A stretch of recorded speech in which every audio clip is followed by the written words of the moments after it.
السلام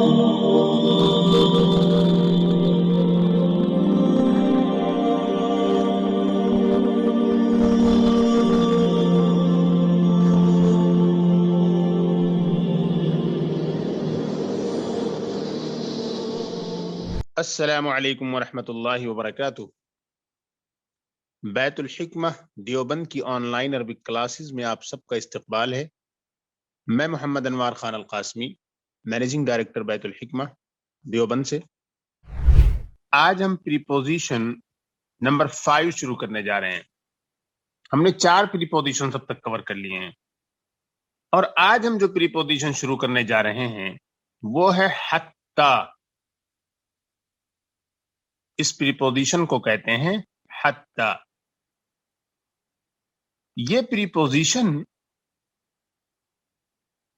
انتہائی غایت کو بتانے کے لیے مستعمل ہے۔ وحتی لانتہاء الغایتی، 5ویں جو پریپوزیشن ہے وہ ہے حتی، اور حتی کس مقصد کے لیے ہے؟ لانتہاء الغایتی فی الزمانی، زمان میں وقت کے حساب سے، ٹائم کے حساب سے انتہائی غایت کو بیان کرنے کے لیے، غایت کی انتہا کو بتانے کے لیے۔ یعنی گویا کی غایت 2 قسم کی ہوتی ہے، ایک ہوتی ہے غایت زمانیہ، ایک ہوتی ہے غایت مکانیہ۔ غایت مکانیہ یہ ہے کہ اسپیس یعنی جگہ کے حساب سے، مکان کے اعتبار سے کسی لمٹ کو بتایا جائے گا، کسی انتہا، کسی غایت، کسی ڈیسٹینیشن کو بیان کیا جائے گا۔ لیکن جو غایت زمانیہ ہوتی ہے اس میں جو چیز لمٹ ہوگی، جو چیز ڈیسٹینیشن ہوگی، جو چیز منزل ہوگی، وہ ہوگی زمان۔ وحتی لانتہاء الغایت فی الزمان، اور حتی یہ غایت کی انتہا کو بتانے کے لیے ہے زمانے کے اعتبار سے۔ اینڈ حتی used to denote the end point of time, the end point of something in terms of time، یعنی زمانے کے اعتبار سے حتی کا استعمال اس مقصد کے لیے ہوتا ہے، انتہائی غایت زمان کے لیے زیادہ تر۔ فار ایگزامپل، نحو کے معنی ہوتے ہیں فار ایگزامپل نمت البارحۃ حتی الصباح، نمت البارحۃ حتی الصباح، یعنی میں گزشتہ رات صبح تک سویا، میں گزشتہ رات صبح تک سویا۔ تو یہ صبح تک، یہ ہے اس کا ٹارگٹ، یہ ہے اس کا ڈیسٹینیشن، یہ ہے اس کی آخری منزل، یہ ہے غایت۔ یہاں پر آ کر وہ غایت ختم ہوئی ہے۔ وحتی لانتہاء الغایت فی الزمان، اور حتی کا استعمال ہوتا ہے یا حتی آتا ہے غایت کی انتہا کو بتانے کے لیے، غایت کے اختتام کو یا خاتمے کو بتانے کے لیے زمانے میں، یعنی زمانی طور پر غایت کے خاتمے کو بتانے کے لیے آتا ہے۔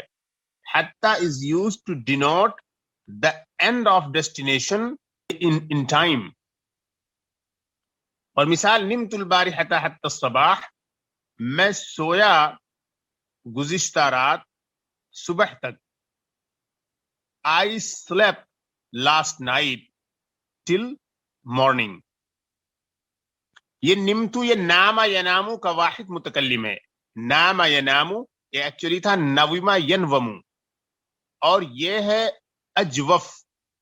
اجوف ایسے ورب کو بولتے ہیں فن صرف میں جس میں حروف ثلاثہ اصلیہ جو ہیں اس کا جو بیچ ہوتا ہے، اوسط جو حرف ہوتا ہے، حرف اوسط، وہ واو یا یا ہو، اور یہاں واو ہے۔ یہ نامہ میں جو الف نظر آ رہا ہے یہ در حقیقت واو ہے۔ یہ تعلیل کرنے کے بعد، تعلیل کے بعد تبدیلی آئی ہے، پھر وہ جا کے الف ہوا ہے، لیکن اصالتاً حقیقتاً وہ اندر سے واو ہی ہے۔ All right. تو نمت البارحۃ میں نمتو یہ فعل ہے، فعل با فاعل، اس میں واحد متکلم جو تو جو ہے، یہ تو یہ ضمیر مرفوع متصل ہے، اور البارحۃ اس کا ظرف ہے، البارحۃ ظرف ہے، اور حتی الصباح یہ جار مجرور سے متعلق ہو جائے گا نمتو سے۔ نمتو فعل اپنے فاعل اپنے ظرف اور اپنے متعلق سے مل کے یہ جملہ فعلیہ خبریہ ہو جائے گا. البارحتہ ہم کہیں گے کیونکہ ظرف ہے، اور ظرف کی خصوصیت یہ ہوتی ہے عربی زبان میں کہ وہ منصوب ہوتا ہے. اور حتی الصباحی ہوگا یہ کیونکہ حتی پریپوزیشن ہے، حرف جار ہے، تو الصباحی وہ مجرور ہوگا، مجرور ہونے کی وجہ سے اس کے اوپر جر آئے گا، کسر آئے گا. ایک استعمال تو آپ نے یہ دیکھ لیا حتی کا. حتی کا دوسرا استعمال دیکھیے، وَفِي الْمَكَانِ، یہ پیچھے سے کنیکٹڈ ہو گیا، اور غایت بتانے کے لیے حتی آتا ہے مکان کے اعتبار سے بھی، یعنی زمان کے اعتبار سے تو یقیناً کثرت سے اس کا استعمال ہے، لیکن مکان کے اعتبار سے بھی ڈیسٹینیشن کو بتانے کے لیے آتا ہے، جیسے کہ آپ نے پیچھے الا کے بارے میں پڑھا ہے. مثلا سرت البلد حتی السوقی، سرت البلد یعنی میں شہر میں چلا بازار تک. سارا یسیرو یہ اجوف یائی ہے، پیچھے والا جو نامہ ینامو تھا وہ نویمہ ینومو تھا، تو واو ہونے کی وجہ سے اجوف بھی ہے اور اجوف واوی ہے.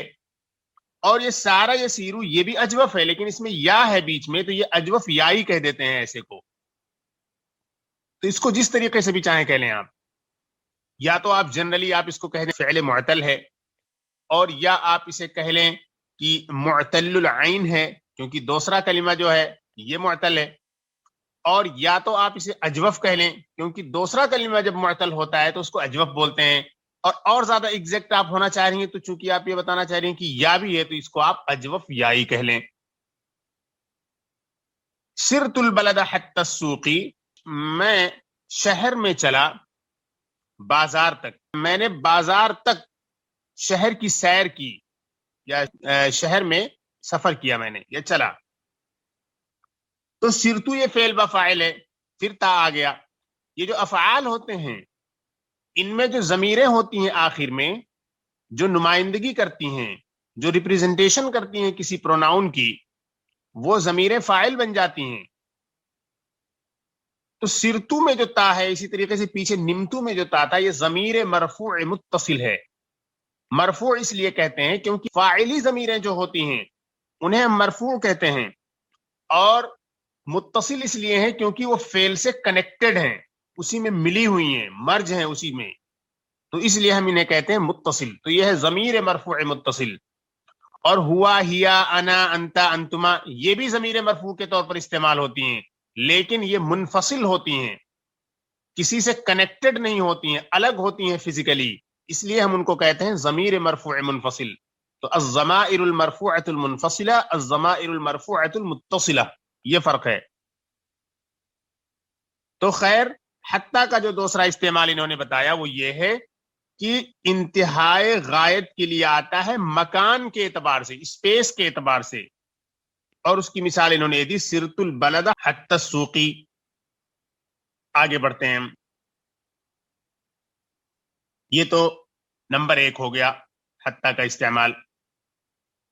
حتی کا دوسرا استعمال دیکھیے، وللمصاحبتی، اور حتی مصاحبت کے لیے بھی آتا ہے. کانکمیٹنس یعنی دو چیزیں بیک وقت پیش آئیں. Two things happen at one time.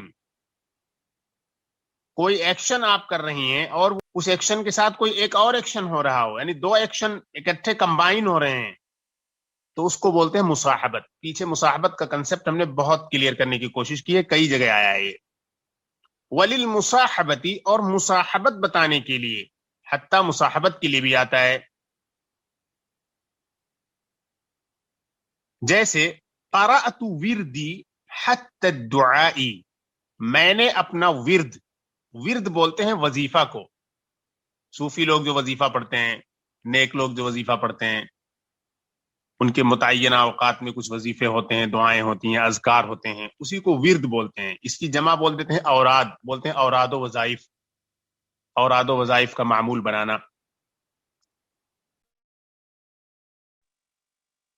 اچھا، تو قرأت وردی حتی الدعائی، میں نے اپنا وظیفہ مع دعا کے پڑھا، یعنی دعا کے ساتھ ساتھ پڑھا، یعنی ورد بھی پڑھا اور دعا بھی پڑھی.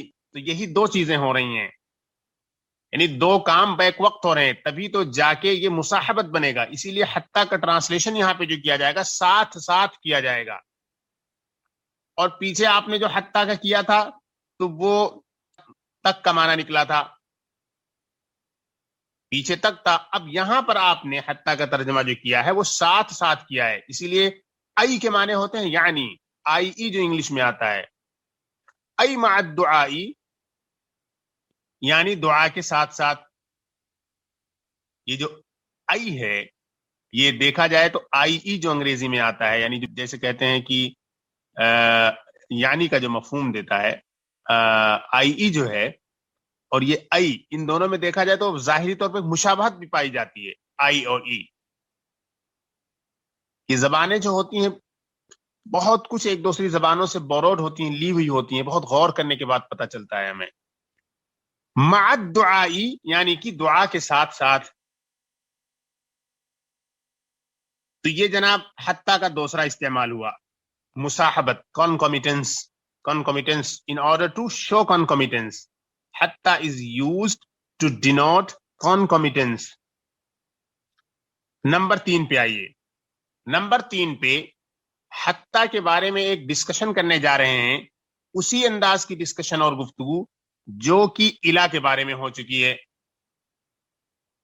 الا کے بارے میں یہ تھا کہ اپنے ماقبل کے حکم میں وہ داخل ہے یا نہیں، یعنی الا کا مابعد اپنے ماقبل میں داخل ہے یا نہیں.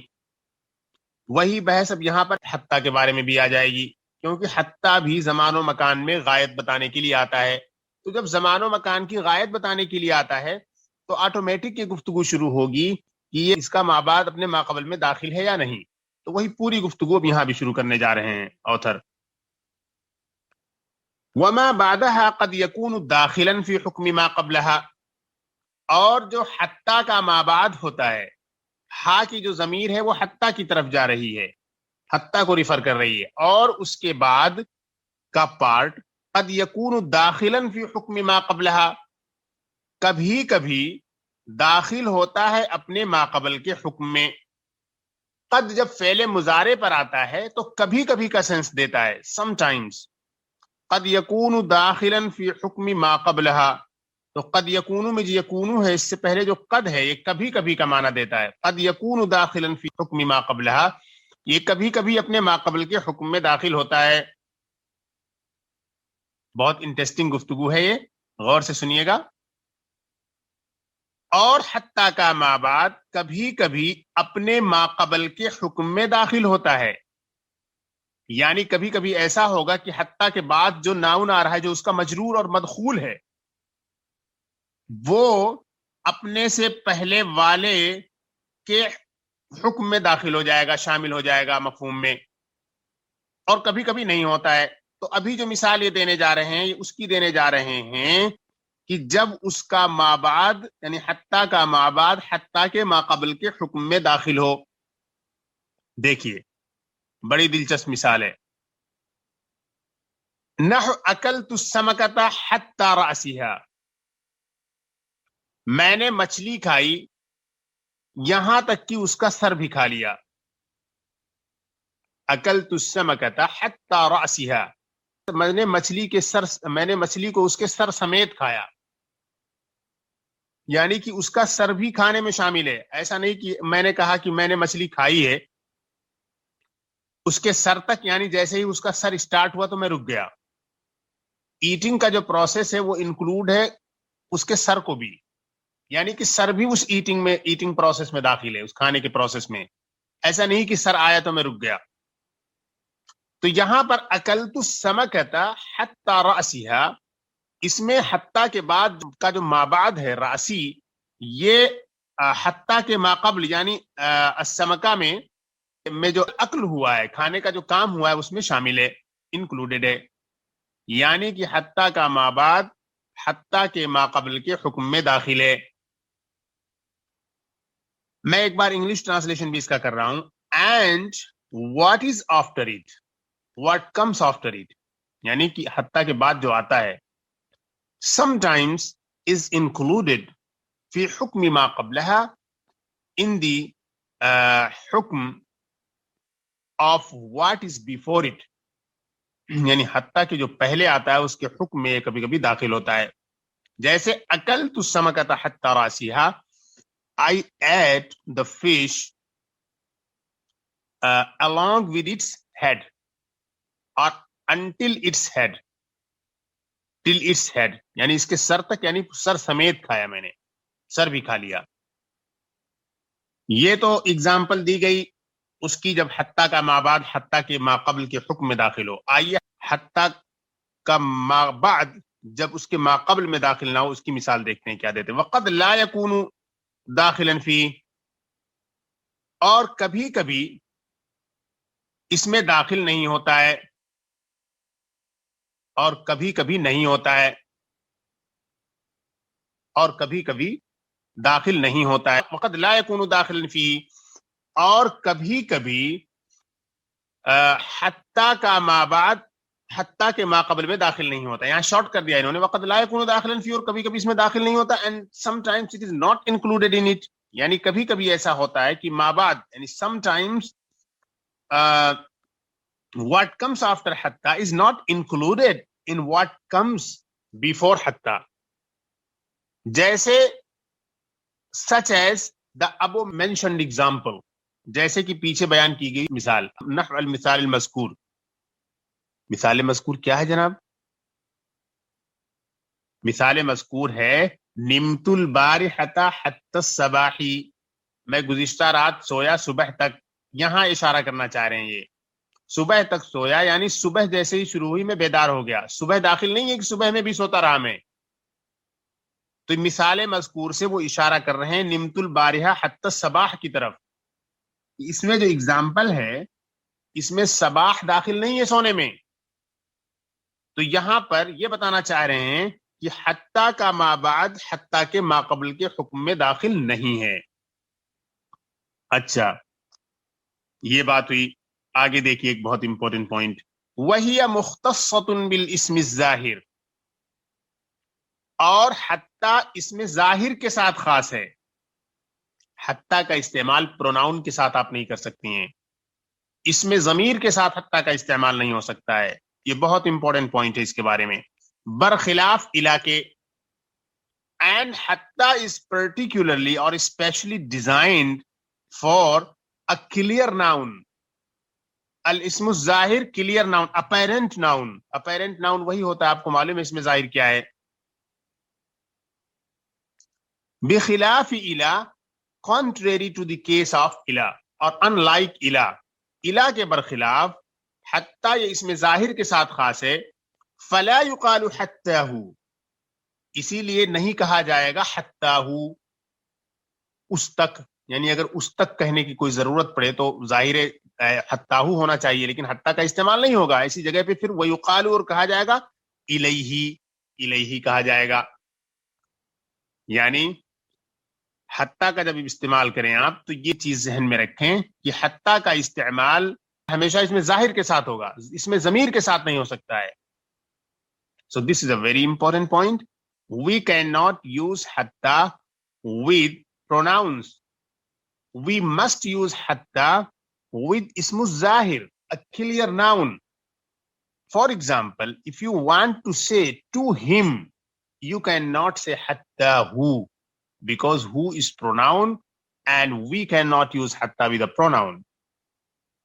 But we can say ilayhi, because ila is used with ism al-zahir and ism al-dhamir both, but hatta is especially designed for ism al-zahir.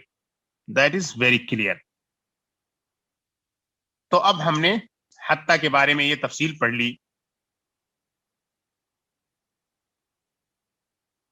اچھا, اس کے بعد ہم دیکھ رہے ہیں پریپوزیشن نمبر 6, اور یہ ہے علی. یہاں پر ہم پڑھیں گے علی کے بارے میں. بہت ہی اہم پریپوزیشن ہے یہ, اور اس کا کثرت سے استعمال ہے. وَعَلَى لِلْإِسْتِعْلَاءِ, اور علی آتا ہے استعلاء بتانے کے لیے. استعلاء کیا چیز ہے جناب؟ استعلاء ہے یہ ڈینوٹ کرنا کہ کوئی چیز اوپر ہے. To show that to denote that something is on top of something. یہ بتانے کے لیے کہ کوئی چیز کسی چیز کے اوپر ہے، اس وقت ہم استعمال کرتے ہیں علی کا. اب وہ اوپر ہونا چاہے حقیقتاً ہو، ان ریئلٹی ہو، چاہے وہ مجازن ہو یعنی میٹافر کے حساب سے ہو، میٹافریکلی ہو، دونوں صورتوں میں بھی ہم علی کا استعمال کرتے ہیں. حقیقتاً کا مطلب یہ ہے کہ جیسے آپ نے کہہ دیا کہ زید چھت پر ہے، تو زید چھت پر ہے تو چھت پر آدمی ریئلٹی میں ہوگا تو چھت پر ہے. لیکن اگر یہ کہہ دیا جائے کہ زید کے اوپر قرض ہے، تو قرض ایسا نہیں ہے کہ اس کے سر پر بیٹھا ہوا ہے آ کے، جیسے ایک انسان کرسی پر بیٹھتا ہے یا ایک انسان چھت پہ کھڑا ہوتا ہے یا بیٹھا ہوتا ہے، تو یہ مجازن ہو جائے گا، میٹافر کے اعتبار سے ہو جائے گا، میٹافریکلی. اچھا، وَعَلَى لِلْإِسْتِعْلَاءِ and عَلَى is used to show exaltation or elevation or to show that something is on top of something or someone. اما حقیقتاً یا تو حقیقت کے اعتبار سے، either in reality. For example, زید علی السطح، زید کہاں پر ہے؟ زید چھت پر ہے. زید علی السطح کہ زید جو ہے چھت پر ہے، یعنی چھت پر کھڑا ہے.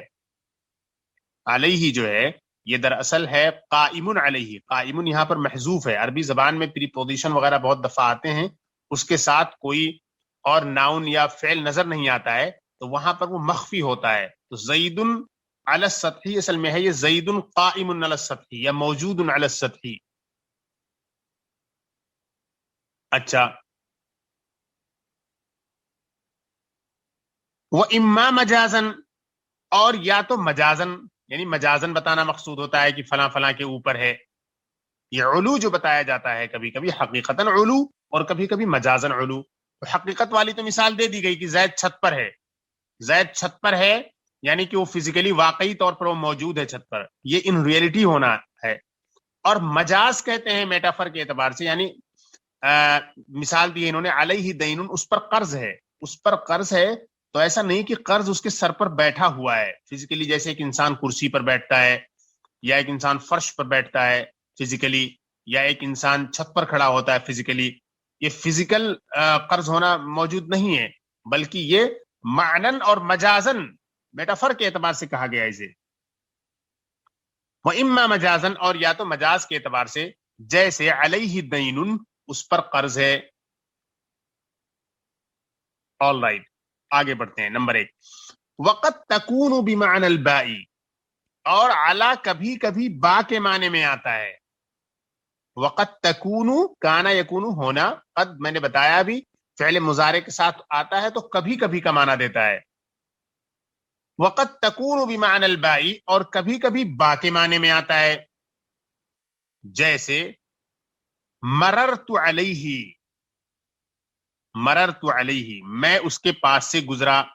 یہ بمعنی مررت بھی ہے، یہ مررت بھی کے معنی میں ہے، یعنی علیہ یہ بھی کے معنی میں ہے. اور کبھی کبھی یہ علی با کے معنی میں آتا ہے، جیسے مررت علیہ، میں اس کے پاس سے گزرا، یعنی مررت بھی. مررت علیہ یہ دراصل مررت بھی کے معنی میں ہے. بہت کلیئر بات ہوئی ہے. نمبر 3 دیکھیے، وقت تکون بمعنی فی، اور کبھی کبھی یہ فی کے معنی میں آتا ہے، یعنی علی. جیسے اللہ تعالیٰ کا قول ان کنتم علی سفر ای فی سفر، جیسے اللہ تعالیٰ کا قول کہ اگر تم سفر میں ہو، ان کنتم علی سفر، اگر تم سفر پر ہو، یعنی ای فی سفرین یعنی سفر میں ہو. تو یہ علی سفرین میں جو سفر سے پہلے علی آیا ہے یہ انفیکٹ فی کے معنی میں آیا ہوا ہے. تو علی کا گویا کہ 3 استعمال انہوں نے بتایا. ایک تو علی کو استعمال کیا جاتا ہے استعلاء علو کا معنی بتانے کے لیے، کوئی چیز کسی کے ٹاپ پر ہو، کسی کے اوپر ہو، یہ سینس بتانے کے لیے علی کا استعمال ہوتا ہے. پھر اس میں انہوں نے 2 قسمیں کی. ایک تو حقیقتاً ہوتا ہے اوپر ہونا، جیسے زید چھت پر ہے، اور دوسرے یہ ہے کہ مجازن وہ ہوتا ہے کسی چیز کا کسی چیز کے اوپر ہونا، جیسے اس کے اوپر قرضہ ہے تو قرضہ فزیکلی نہیں بیٹھا ہوا ہے، تو یہ گویا کہ مجازن ہے. تو ایک معنی تو استعلا کا یہ ہو گیا، یعنی علا کا ایک استعمال استعلا کے لیے ہوا.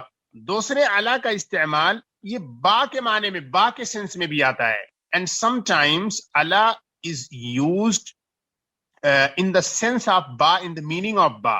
For example, marartu alayhi, I passed by him. میں اس کے پاس سے گزرا. تو علیہ یہ مررتو بھی کے معنی میں ہے. یہ نمبر 2 ہوا. وقد تکون بمعنی فی، اور کبھی کبھی فی کے سینس میں آتا ہے. and sometimes ala is used in the sense of fee. For example, the statement of Allah subhanahu wa ta'ala, in kuntum ala safarin, اگر تم سفر پر ہو. if you are on travel or if you are traveling, ay fi safarin یعنی سفر میں ہو، اگر تم سفر میں ہو یعنی سفر کر رہے ہو.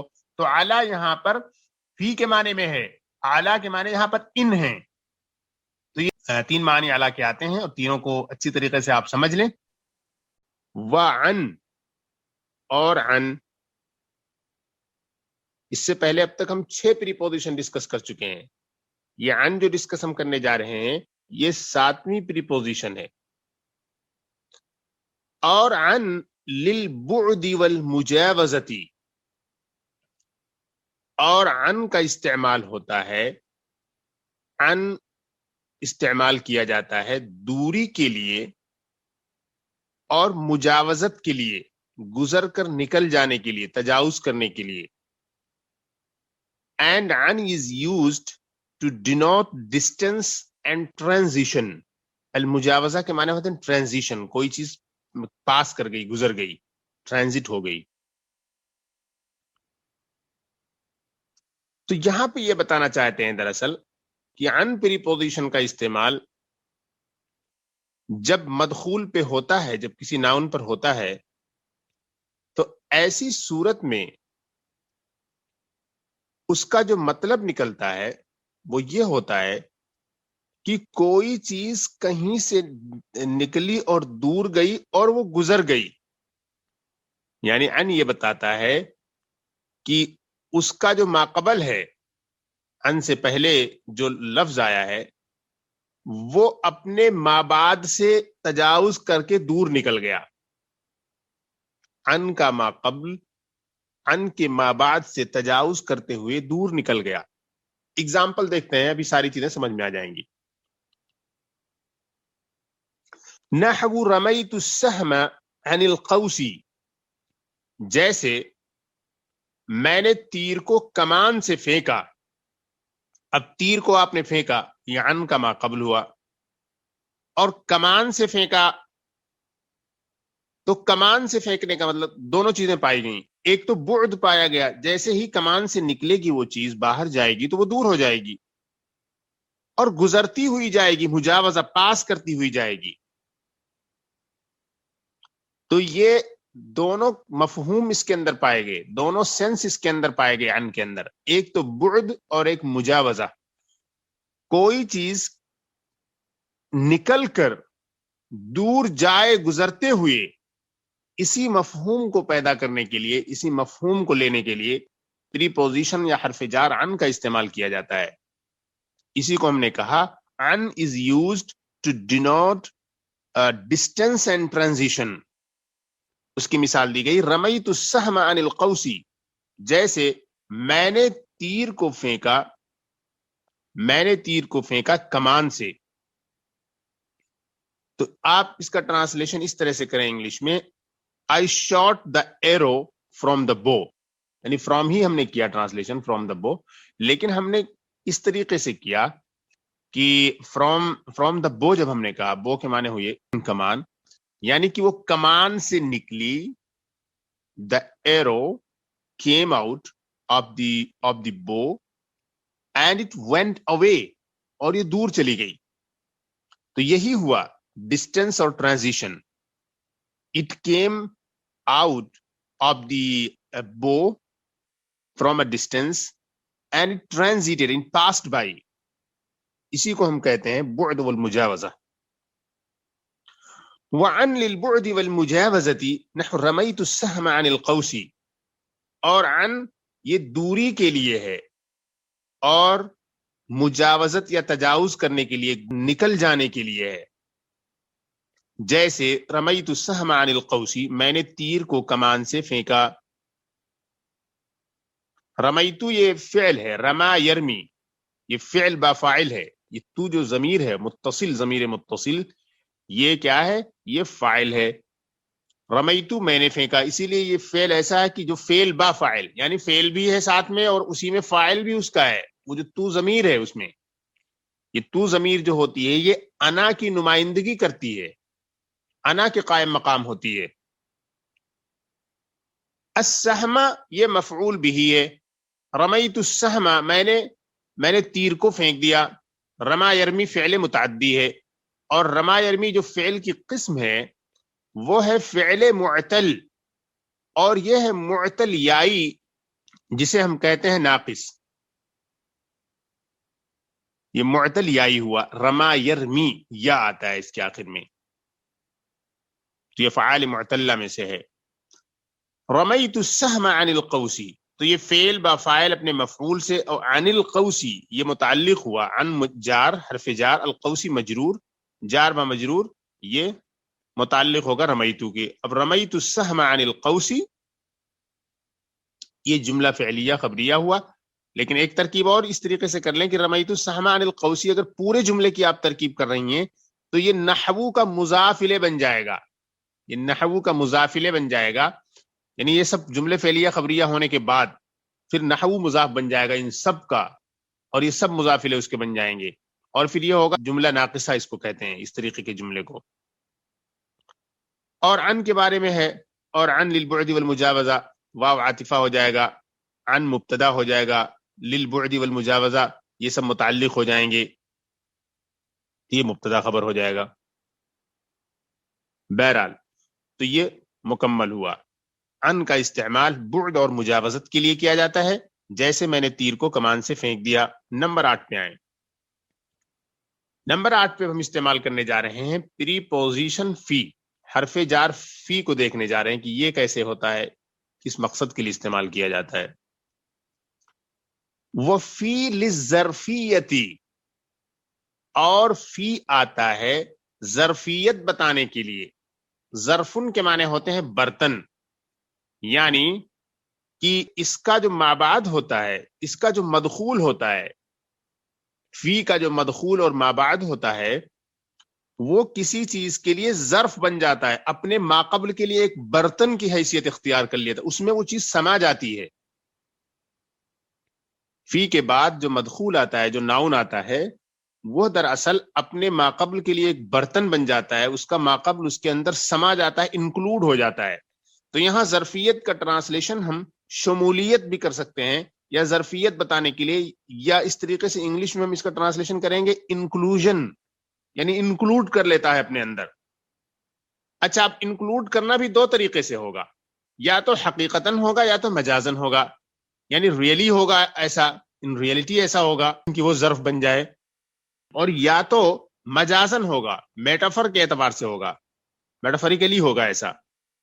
دیکھیے، وفی للظرفیتی اینڈ فی is used to denote inclusion, اور فی is used to show and to express inclusion, اما حقیقتاً آئدر ان ریئلٹی، یا تو حقیقت ہی میں انکلوڈ ہو جائے گا، وہ ایک برتن بن جائے گا حقیقی طور پر. جیسے آپ نے کہا المال فی الکیسی، the money is in the purse. الکیس کے معنی ہوتے ہیں تھیلا اور پرس کے. مال تھیلے میں ہے، مال پیسے اور منی اور رقم کو بھی بولتے ہیں، اماؤنٹ کو بھی بولتے ہیں. مال تھیلے میں ہے یا پیسہ تھیلے میں ہے، the money is in the purse. تو پرس گویا کہ ایک ظرف بن گیا اس کے لیے، یعنی پیسہ واقعی اس تھیلے میں ہے اور اس میں انکلوڈ ہو گیا. ظاہر ہے کوئی چیز برتن میں دودھ ڈالیں گی یا تھیلے میں پیسہ ڈالیں گی تو وہ اس جگہ اس میں انکلوڈ ہو جائے گا، وہ سما جائے گی اس چیز کے اندر. تو یہ ریئلٹی میں جا رہا ہے پیسہ اس تھیلے میں، تو ریئلٹی میں وہ سب سمایا ہوا ہے. لیکن کبھی کبھی کیا ہوتا ہے، مجازن کبھی کبھی کسی چیز کا انکلوژن ہوتا ہے. مجازن کوئی چیز کسی چیز کا ظرف بنتی ہے، حقیقتاً وہ ظرف نہیں بنتی ہے. تو یہاں پر تو پیسہ تھیلے میں گیا اور ریئلٹی میں اور فزیکلی اس میں موجود ہے. لیکن کبھی کبھی کیا ہوتا ہے کہ کوئی چیز کسی چیز میں ہوتی ہے بطور ظرف، لیکن وہ ظرفیت میٹافریکل ہوتی ہے، مجازی ہوتی ہے، معنوی ہوتی ہے، حسی اور ظاہری نہیں ہوتی ہے.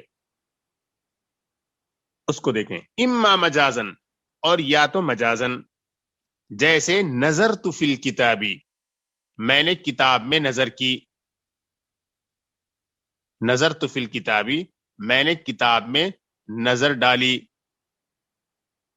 تو کتاب میں نظر ڈالی آپ نے، تو کتاب میں، جو کتاب میں نظر گئی، ایسا نہیں ہے کہ کتاب برتن بن گئی آپ کے لیے، واقعی فزیکلی آپ کی آنکھ جا کے اس میں سما گئی ہے کتاب کے اندر، بلکہ یہ معنوی طور پر ظرفیت مقصود ہے یہاں پر، حسی طور پر، ظاہری طور پر اور حقیقی طور پر مقصود نہیں ہے، بلکہ معنوی طور پر اور مجازی طور پر مقصود ہے. تو ایک تو یہ ہوا. اچھا، تو دوبارہ میں بتا رہا ہوں اس کے بارے میں. وفی للظرفیتی، اور فی آتا ہے ظرفیت کے لیے، یا فی کا استعمال ظرفیت کے لیے یا شمولیت کسی چیز میں شامل ہونے کے لیے ہوتا ہے، یا تو حقیقتاً، یعنی یہ شمولیت، یہ ظرفیت یا تو حقیقتاً ہوتی ہے، جیسے المال فی الکیسی، جیسے المال فی الکیسی، پیسہ تھیلے میں ہے. اور یا تو یہ ظرفیت یا شمولیت ہوگی مجازن، میٹافریکلی، جیسے نظر تو فی الکتابی، میں نے کتاب میں نظر ڈالی، میں نے کتاب میں غور کی، میں نے کتاب میں نظر دوڑائی یا نظر کی. نظر ینظر، نصر ینصر سے کے معنی ہوتے ہیں دیکھنا، نظر ڈالنا. یہ تو فی کا ایک معنی ہوا، بہت مشہور معنی ہے اس کا.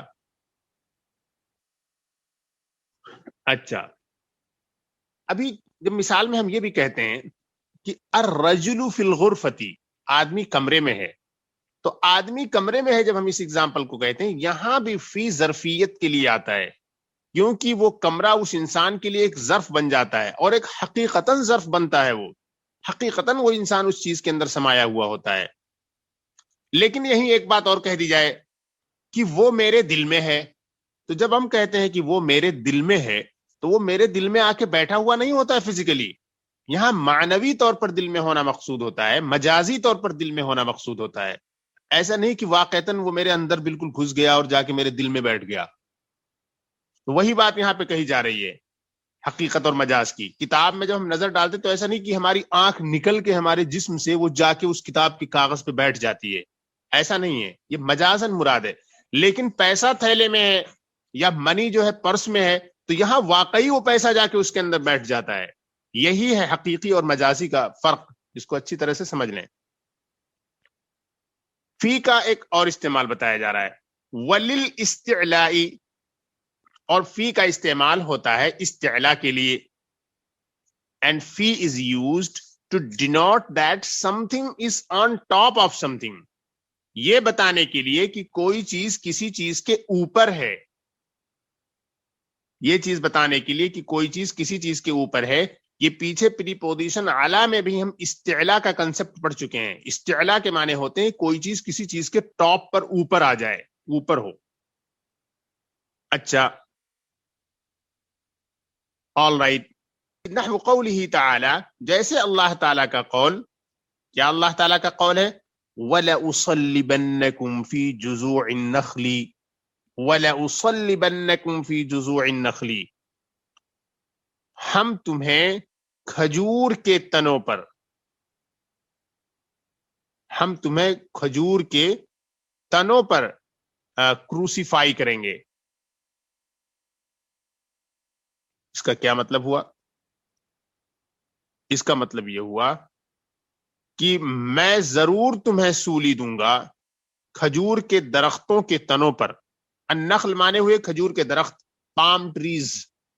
اور جذوع، جذعن کی جمع ہے، اس کے معنی ہوتے ہیں تنا، ٹرنک جس کو بولتے ہیں. صلب یصلب تصلیبا، اس کے معنی ہوتے ہیں سولی دینا، سولی پر چڑھانا. اور یہ لأصلبنکم لام تاکید بانون تاکید ثقیلہ ہے، آپ نے میزان الصرف میں بہت اچھی طرح سے پڑھ لیا ہے. لأصلبنکم میں ضرور سولی پر چڑھاؤں گا تمہیں، تم سب کو، فی جذوع نخلی کھجور کے تنوں پر، کھجور کے درختوں کے تنوں پر ضرور میں تم سب کو سولی دوں گا. تو صلب یصلب تصلیبا یہ باب التفعیل سے آیا، اور لام تاکید کا ہے شروع میں لگا ہوا، یہ واحد متکلم ہے. اور اصلبنا میں آخر میں نون تاکید آیا ہے ثقیلہ، اور کم یہ اس کا مفعول بھی ہے، اور فی یہ حرف الجار ہے، اور جذوع مضاف ہے، اور النخلی مضاف الیہ ہے. فی جذوع النخلی مضاف مضاف الیہ سے متعلق ہو جائے گا یہ اصلبنا کا. ولا اصلبنکم فی جذوع النخلی and certainly I will crucify you in the trunks of the palm trees. جذوع کا ٹرانسلیشن میں نے کیا ہے ٹرنکس، ٹرنک بولتے ہیں درخت کے تنے کو، اور النخل بولتے ہیں پام ٹریز کھجور کے درختوں کو. ولا اصلبنکم and I will certainly crucify you on the trunk. یہاں فی کا ٹرانسلیشن ہوگا علا کے معنی میں، پیچھے آپ نے پڑھا علا استعلا کے لیے آتا ہے، یعنی کھجور کے درخت کے تنوں میں تمہیں سولی دوں گا. یعنی تنوں میں، ایسا نہیں کہ تنوں کے اندر ڈال کے، نہیں، تنوں کے اوپر. اور یہی ہے استعلا. کل ہم نے وضاحت کی تھی استعلا کیا ہوتا ہے، کسی چیز کے اوپر ہونا، on top of something. اب بریکٹ میں یہ بتا رہے ہیں ای علی جذوع النخلی، یعنی کھجور کے درختوں کے تنوں پر، ای علی جذوع النخلی. اچھا، اس کے بعد کیا ہے؟ والکاف، یہ اگلی پریپوزیشن ہے، اگلا حرف جار ہے جس کو اب ہم ڈسکس کرنے جا رہے ہیں. والکاف یہ پریپوزیشن نمبر 9 ہے، یہ 9ویں پریپوزیشن کو ہم ڈسکس کرنے جا رہے ہیں. الحمدللہ ہم 8 پریپوزیشن اب تک ڈسکس کر چکے ہیں. والکاف للتشبیہ، اور کاف تشبیہ کے لیے آتا ہے، سملیٹیوڈ. اینڈ کاف is used to denote similitude, کسی چیز کی کسی چیز سے مشابہت کو بتانے کے لیے ہم کاف کا استعمال کرتے ہیں. کسی چیز کی کسی چیز سے مشابہت، یکسانیت، مماثلت کو بتانے کے لیے ہم کاف کا استعمال کرتے ہیں. والکاف للتشبیہ، اور کاف آتا ہے یا کاف کا استعمال ہوتا ہے تشبیہ کے لیے، مشابہت بتانے کے لیے، مماثلت، یکسانیت بتانے کے لیے. مثال دے رہے ہیں، یہ دیکھیے، نحو زید کالاسدی، جیسے زید شیر کی طرح ہے. زید شیر کی طرح ہے، تو یہ طرح کا جو معنی نکلا ہے یہ کاف سے نکلا ہے. زید کالاسدی، زید کالاسدی میں جو کا ہے یہی بتا رہا ہے طرح، یہی مماثلت، مشابہت اور سملیٹیوڈ کو بتا رہا ہے.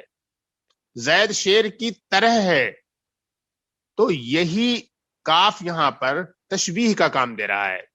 تو زید مبتدا، کل اسدی یہ متعلق ہے اور اس کی خبر جو ہے محذوف ہے. زید کل اسدی، زید شیر کی طرح ہے،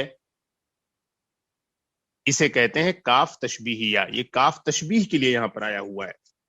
آپ نے کسی کو کہہ دیا کہ زینب کالقمری، زینب چاند کی طرح ہے، تو زینب کالقمری میں یہ کاف تشبیہ کا کام دے رہا ہے. تو اس طریقے کی تشبیہات کے لیے، سملیٹیوڈ کے لیے ہم کاف کا استعمال کرتے ہیں. وی یوز کاف to denote that something is like something, something is similar to something, اور something has similitude with something. بالکل کلیئر ہو گیا یہ. شبہ یشبہ تشبیہا باب التفعیل سے آتا ہے، کسی چیز کو کسی کی طرح بتانا، کسی کو کسی کے مشابہ قرار دینا. دوسرا استعمال دیکھیے کاف کا، وقت تکون زائدتاً، اور کبھی کبھی، and some times it is redundant, اور کبھی کبھی یہ زائد ہوتا ہے. زائد کے بارے میں میں نے بتا رکھا ہے آپ کو کہ زائد کے بارے میں آپ کو کیا سمجھنا ہے، خاص طور پہ جب قرآن میں آئے.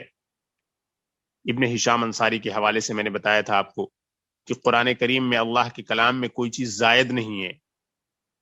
اللہ کے کلام میں کوئی چیز زائد نہیں ہے، بلکہ زائد ایسے کو کہتے ہیں کہ اگر نہ ہو تو معنی مختل نہ ہو، ڈسٹرب نہ ہو، اور اگر اسے ڈال دیا جائے تو ایکسٹرا بینیفٹس مل جائیں، ایڈیشنل لنگوسٹک بینیفٹس اس کے اندر آ جائیں، اس چیز کو زائد کہتے ہیں۔ زائد اگر ایسے ہی زائد ہو بلا وجہ، ان نیسیسری، ان ریکوائرڈ، پھر تو وہ چیز نیگیٹو ہو جاتی ہے، غلط ہو جاتی ہے۔ زائد چیز نہیں ہونی چاہیے، زائد چیز ایک نیگیٹو چیز ہے، بری چیز ہے۔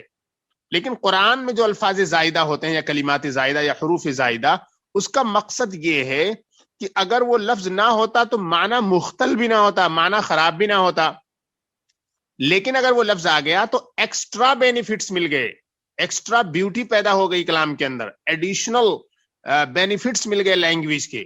یہ مطلب ہے زائد ہونے کا۔ یہ زائد کا مطلب نہیں ہے کہ بالکل اننیسیسری تھا، غیر ضروری تھا، ورنہ تو ایک عیب ہو جائے گا، it will become a serious defect in language. وقت تکون زائدتن، اور کبھی کبھی یہ کاف زائدہ ہوتا ہے، ایڈیشنل ہوتا ہے، ریڈنڈنٹ ہوتا ہے، جیسے اللہ تعالیٰ کا قول لیس کمثلہ شیء، اس کی طرح کوئی نہیں ہے، کمثلہ، اس کی طرح۔ یہ لیسا مثلہ اگر ہوتا تو کوئی پرابلم نہیں تھی، کاف کی ضرورت نہیں تھی۔ مثل کے معنی بھی ہوتے ہیں طرح، البتہ وہ ناؤن کی طرح ہے، اور کاف گویا کہ ایک طریقے سے جیسے کہتے ہیں اس کا مثل کوئی نہیں ہے، یعنی اس کی طرح کوئی نہیں ہے۔ تو اب یہاں پر اس کے مثل کی طرح دو بار گویا کہ ایک چیز ہو رہی ہے، تو لیسا کمثلہ شیء، یہ کاف جو ہے یہاں پر یہ بتا رہے ہیں کہ ایڈیشنل استعمال ہوا ہے، زائدہ ہے، کاف زائدہ ہے یہاں پر۔ There is nothing like him، لیسا کمثلہ شیء، there is nothing like him، اس کی طرح کوئی نہیں ہے، یعنی اللہ کی طرح کوئی نہیں ہے۔ یہ اسلام کا بہت ہی اہم خاصہ ہے۔ اللہ تعالیٰ نے قرآن کی اس آیت میں بہت بڑا عقیدہ دنیا کا نازل کیا ہے، بہت ہی بڑا عقیدہ۔ اسی لیے ہم بتوں کی پرستش ہم کیوں ریجیکٹ کرتے ہیں؟ کیونکہ بتوں کے ذریعے ہم اللہ تک نہیں پہنچ سکتے، وہ اللہ کی طرح نہیں ہے، طرح بھی نہیں ہے وہ اللہ کے۔ ہر شے جو دنیا کے اندر موجود ہے ان میں سے کوئی بھی چیز اللہ تعالیٰ کی نمائندگی نہیں کر سکتی ہے۔ تو بت وغیرہ جو سب اسلام نے ریجیکٹ کر دیے، وہ کیوں؟ کافر لوگ کہتے ہیں بھائی ہم اس سے اللہ تعالیٰ کو یاد کرتے ہیں۔ اللہ تعالیٰ کو یاد کرتے ہیں، اللہ تعالیٰ کو کیسے یاد کریں گے جب اس کی طرح ہے ہی نہیں ہے؟ اللہ تعالیٰ کے مثیل، اللہ تعالیٰ کی ایسوسیٹ یا اس کا پارٹنر کیسے آپ بنا سکتے ہیں کسی کو، جب بالکل کوئی چیز اس کائنات میں اس کی طرح ہی نہیں ہے؟ تو یہ عقیدہ لیس کمثلہ شیء، یہ دو تین الفاظ ہیں لیکن یہ جان ہے بالکل اسلام کے عقیدے کی۔ خیر، عقیدے سے ہٹ کے ہم گرامر پہ گفتگو کر رہے تھے۔ لیس کمثلہ شیء میں جو کاف ہے جناب، یہ کاف پریپوزیشن ہے اور یہ کاف زائدہ ہے۔ دیکھیے بریکٹ میں دیا ای لیس مثلہ شیء، یعنی اس کی طرح کوئی نہیں ہے، اللہ کی ذات کی طرح۔ تو یہ کاف گویا کہ زائد تھا۔ آگے آئیے، کاف کا تیسرا استعمال، کاف تشبیہ کے لیے آتا ہے، وہ پڑھ لیا ہم نے۔ کاف زائدہ ہوتا ہے، ہم نے وہ پڑھ لیا۔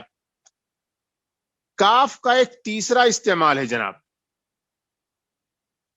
اور یہ تیسرا استعمال عجیب بات ہے کہ اکثر نسخوں میں موجود نہیں ہے۔ Most of the editions of شرح میت عامل ڈونٹ ہیو دس پارٹ، اکثر میں یہ موجود نہیں ہے۔ وقت تکون بمعنی الاسم، اور کبھی کبھی یہ اسم کے معنی میں آتا ہے، یعنی کاف تو خود حرف جار ہے، اسم اور حرف دونوں میں بڑا فرق ہوتا ہے۔ حرف ناقص ہوتا ہے، اس کا کوئی معنی ہی نہیں نکلتا ہے اپنے آپ میں، اور اسم جو ہوتا ہے اس کا ایک معنی ہوتا ہے، اور حرف خود اسم پر داخل ہوتا ہے، لیکن یہ خود حرف اسم کا اسٹیٹس اختیار کر لیتا ہے کبھی کبھی، یعنی ریئر کیسز میں ایسا ہوتا ہے۔ کبھی کوئی ضرورت پڑ جاتی ہے شاعری وغیرہ میں، تو شعراء کرام جو ہے کیا کرتے ہیں، اس حرف کو اسم کا اسٹیٹس دے کر اس کو اسم کی طرح استعمال کرتے ہیں۔ تو یہاں پر وہ بھلے ہی حرف جار کی طرح عمل کرے گا، اپنے مدخول کو، اپنے مابعد کو مجرور کر دے گا، لیکن وہ خود اپنے آپ میں اسم کا درجہ رکھے گا، اور کاف جب اسم کی حیثیت اختیار کرے گا تو وہ مثلا کا معنی ہوگا، یعنی مثل کے معنی ہوتے ہیں طرح، اور کاف جب ناؤن بن جائے گا، یعنی پارٹیکل سے نکل کر وہ ناؤن کے اسٹیٹس میں جائے گا، تو اس کا میننگ مثل ہو جائے گا۔ جیسے مثلا ابھی پیچھے گیا ہے، وہی مثل، اور مثل ایک ناؤن ہے، یعنی کاف مثلا کے میننگ میں ہو جائے گا۔ دیکھیے ایک شاعری ہے عربی زبان کی، اس شاعری میں اس کا استعمال ہوا ہے. وقد تکون بمعنى الاسم، اور کبھی کبھی یہ کاف اسم کے معنی میں آتا ہے، اور وہ اسم کیا ہے؟ مثل، یعنی مثل اسم کے معنی میں آتا ہے. جیسے ایک عربی زبان کی شاعری ہے، یضحکن عن کالبرد المنہمی. یضحکن عن کالبرد المنہمی، یہ اصل میں ایک شاعری ہے. اس کا پہلا حصہ ہے کہ بیز ثلاث کنعاج جمی. ایک شاعری ہے، بہت ٹف شاعری ہوتی ہے، بہت پرانی شاعری ہے عربی زبان کی. عربی کی جو پرانی شاعری ہوتی ہے، اتفاق کی بات یہ ہے کہ ساری عربی گرامر اسی میں رکھی ہوئی ہے، لوگوں نے گرامر اسی سے نکالی ہے، اور بڑی ٹف ہوتی ہے، بالکل لوہے کا چنا چبانے جیسی ہوتی ہے. یضحکن عن کالبرد المنہمی، اس کے اندر شاعر اصل میں عورتوں کے حسن کو بیان کر رہا ہے، اور ایک خاص حسن کو بیان کر رہا ہے، اور وہ ہے اس کے دانتوں کی خوبصورتی. دانتوں کی خوبصورتی بیان کر رہا ہے. تو پیچھے والا حصہ تو یہاں پہ نہیں دیا ہوا ہے، بیز ثلاث کنعاج جمی، وہ یہاں پہ نہیں دیا ہوا ہے، یہ دوسرا یہاں پہ دیا ہوا ہے جس سے اصل مطلب ہے، اور وہ ہے یضحکن عن کالبرد المنہمی. یہ کالبرد میں جو یہ کا آیا ہوا ہے، یہ مثلا کے معنی میں ہے، یعنی کہ یہ ہے عن مثل برد. اسی لیے دو پارٹیکل اکٹھے نہیں ہو سکتے. عن خود ایک پارٹیکل ہے اور کاف بھی پارٹیکل ہے.